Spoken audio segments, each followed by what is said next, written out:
That's why we decided to go with a tight, smaller pool, because the teaching is less, and it has to be because the preparation time is less.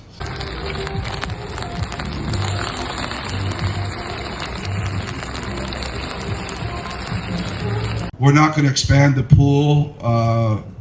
Again, because of the short, if I can explain this, because of the short preparation time we have, it's the teaching part of the team is much harder when you have a big pool. If you have 18 guys on your team, then you have to teach all 18 your system, and it gets very unwieldy and difficult to do that, especially if you're only talking about 10 days or 7 days or something. If you've got a whole season, a whole year season to teach 18 guys, and that you can teach all 18 easily over a period of time. But with short preparation time, it's like if you're going to teach 5 people how to do something, you can do it quickly. But if you're going to teach 25 people to do something, it takes a longer time to teach all 25. And that's an exaggeration, but that's kind of what the program is all about. That's why we decided to go with a tight, smaller pool, because the teaching is less, and it has to be because the preparation time is less. And then we have to have this shorter preparation time because we can't always get all the players that we want. So you can see how it kind of lines up. And there's a reason why we're in a small pool. I mean, I would prefer to have a bigger pool. I would prefer to have a longer, preparation time. I prefer, any coach would. I prefer to, prepare for a month or two before we go into a tournament. It's just not feasible. So we have to work with what we have. So the idea is that I think that people around, the players around the country, if we call, they will come, unless something personal has happened, or like what happened last time. It happened so late we couldn't get visas for everybody, and that happened. So these guys know that they're, we talked to a number of guys, and they know that they're on the list. They know that they're we could call them at any time, and if they're available, they will play. But we're not going to keep asking a whole bunch of guys to come to our practice and go and travel with us.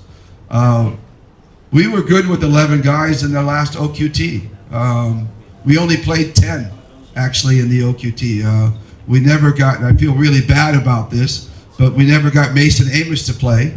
And one of the reasons we didn't get Mason to play is because he was new to the pool, or new to the team, and we didn't really get him into the system well enough, because he wasn't in the first window. So we just didn't feel comfortable with him really being comfortable in the system. So that's why he didn't play. So we only played 10. And again, everybody knows me, I'm not a deep rotation coach. But Mason was really valuable to us in terms of being there for practice, and being able to get in and out of the practice, and give guys rest and continue to learn.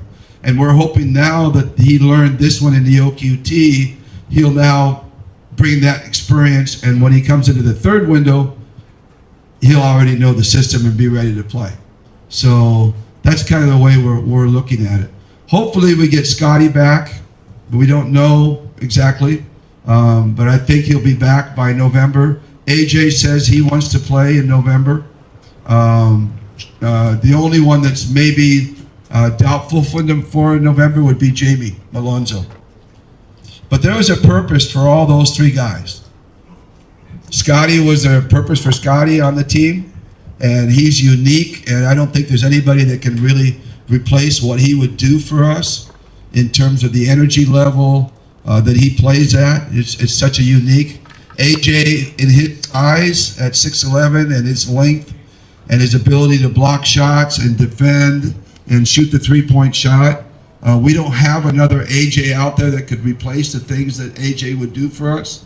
And even Jamie at 6'7", super athletic wing, who can fly in the open court.